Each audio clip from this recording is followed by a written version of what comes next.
Amira, si tu devais avoir le doudou d'un skipper, ce serait lequel? Serait celui de Armel Lecléa. Je te propose de le découvrir avec notre émission du jour. Oui, on rencontre aussi le préparateur de chez Viabilis, Elliot. Et nous avons également le dernier épisode de l'œil du directeur. Place au générique!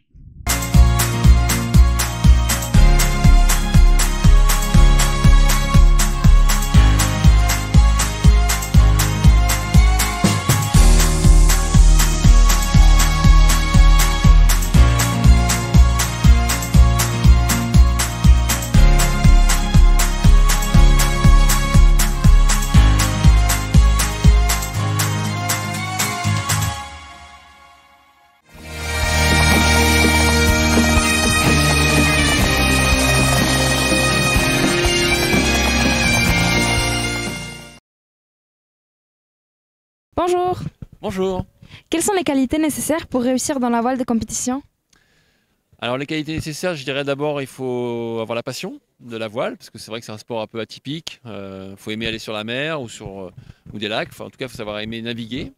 Puis après, quand on a déjà cette passion, c'est d'apprendre les rudiments de la navigation, savoir d'où vient le vent, savoir utiliser un bateau, avoir un petit peu des notions de direction, de courant et autres spécificités. Comment gérez-vous vos moments de doute et de frustration pendant la course? Les moments de doute, de frustration, il y en a beaucoup. On doute souvent parce que la météo notamment n'est jamais une science exacte. Donc c'est vrai qu'on essaie de trouver la meilleure stratégie possible pour aller d'un point A à un point B. Mais il y a toujours des incertitudes. On surveille aussi ce que font nos concurrents directs. Donc des fois, soit on est bien placé, soit on est moins bien placé. Et puis il peut y avoir la frustration aussi parce que des fois ça ne se passe pas comme prévu, on peut avoir des problèmes techniques qui nous embêtent un petit peu. Il faut savoir faire face, avancer. La course n'est jamais finie tant qu'on n'a pas franchi la ligne d'arrivée, donc même si on perd un peu de terrain, il faut rester motivé jusqu'au bout. Comment préparez-vous pour piloter un voilier de course aussi performant et exigeant? Comment on se prépare, c'est un travail de longue haleine parce que c'est des bateaux qu'il faut mettre du temps pour les maîtriser.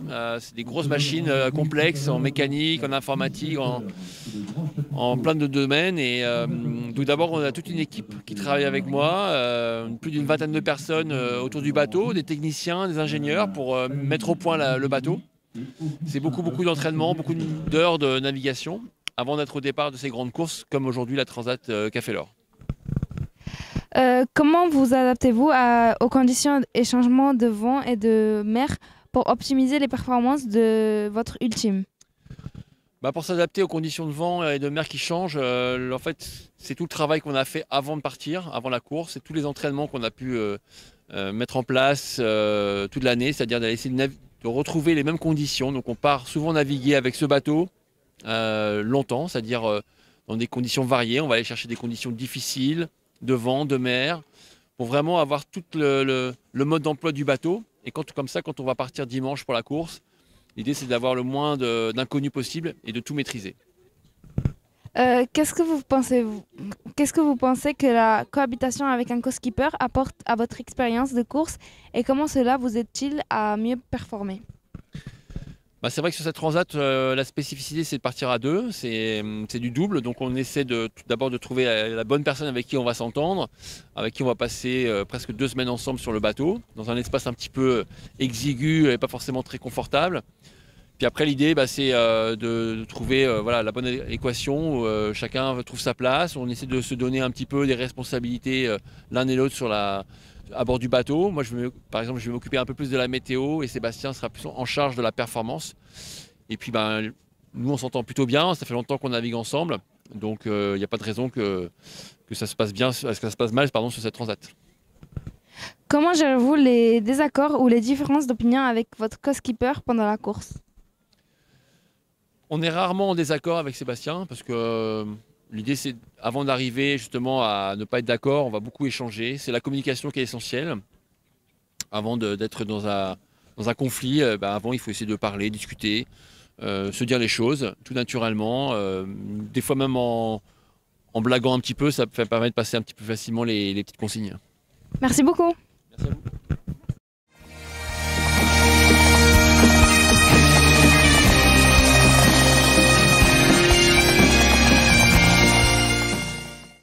Quels réglages ou ajustements permettent d'optimiser la performance du bateau en fonction des conditions météo? Oula, question très vague. Mine de rien, c'est tous les réglages qui font un ensemble. Il faut réussir à coordonner le réglage des voiles, donc des voiles d'avant, de la grand voile derrière, avec le réglage des appendices, que ce soit la dérive en hauteur et les foils, pareil, en hauteur et en incidence. Et le tout font qu'il y a le réglage, entre guillemets, parfait, s'il est parfait. Merci. À quel point les retours du skipper influencent-ils votre travail sur le bateau? Et nous, on jauge le niveau de préparation du bateau. C'est le skipper, il nous donne un peu son niveau pas de tolérance, mais d'exigence. Voilà, merci.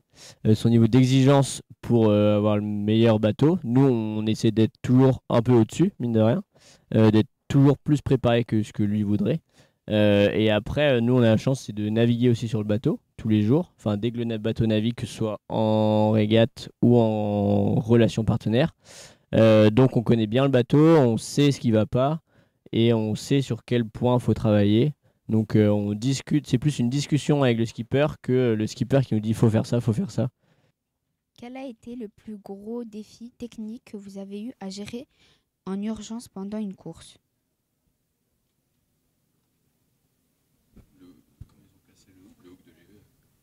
Et moi, j'étais pas encore là, donc je vais laisser Pierre raconter cet épisode. Ok. C'était sur la... Il y avait une course qui partait de Sardaigne et qui remontait à Brest. Et au niveau du Portugal vers la Corogne, il y a le hook de GV. C'est un chariot qui est en tête de la grand voile, qui permet d'accrocher la grand voile au mât, ce qui permet de libérer la tension dans la drisse, donc dans le bout qui permet de hisser la voile. Et ce hook, il s'est ouvert en deux. Et du coup, la grand voile, elle est tombée. Ah. Et du coup, on était un peu comme des cons, quoi. Et du coup, ils nous ont appelés en pleine nuit, forcément. Donc, heureusement, on avait un hook de rechange qu'il fallait chercher à Lorient. Et il y a Eric, qui était un des gars de l'équipe à ce moment-là, qui est parti en avion, directement redéposer le hook parce que le bateau était encore en course. Et il fallait que ce soit le plus vite possible pour faire changer la pièce. Et donc, ils se sont arrêtés au port de la Corogne pour ça. Pour changer la pièce et qu'ils repartent au plus vite pour continuer la course. Donc voilà, c'est des moments qu'on doit gérer pendant la course à chaque fois. Comment collaborez-vous avec les autres membres de l'équipe, skipper, routeur, voilier, etc.? Et on collabore bien. C'est une discussion permanente qu'il y a entre tous. Il faut pour que ça marche bien, il faut être en symbiose un peu tous ensemble. Donc il faut éviter d'être en conflit permanent. Faut discuter. Chacun dit ce qu'il a envie de dire, chacun demande ce qu'il a envie d'avoir et voilà, et c'est surtout beaucoup d'autonomie, je pense. Voilà. Quelles compétences sont essentielles pour un bon préparateur sur un Ocean 50? Et ça revient un peu à la question d'avant, c'est de l'autonomie, beaucoup d'autonomie, de prise de décision. Et un peu de confiance, mine de rien, parce que si tu as des doutes sur tout ce que tu fais, faut avoir confiance en ce que tu fais, être capable de se réadapter si tu fais quelque chose si tu t'es trompé, pas avoir peur de se tromper et être manuel. Manuel, c'est bien.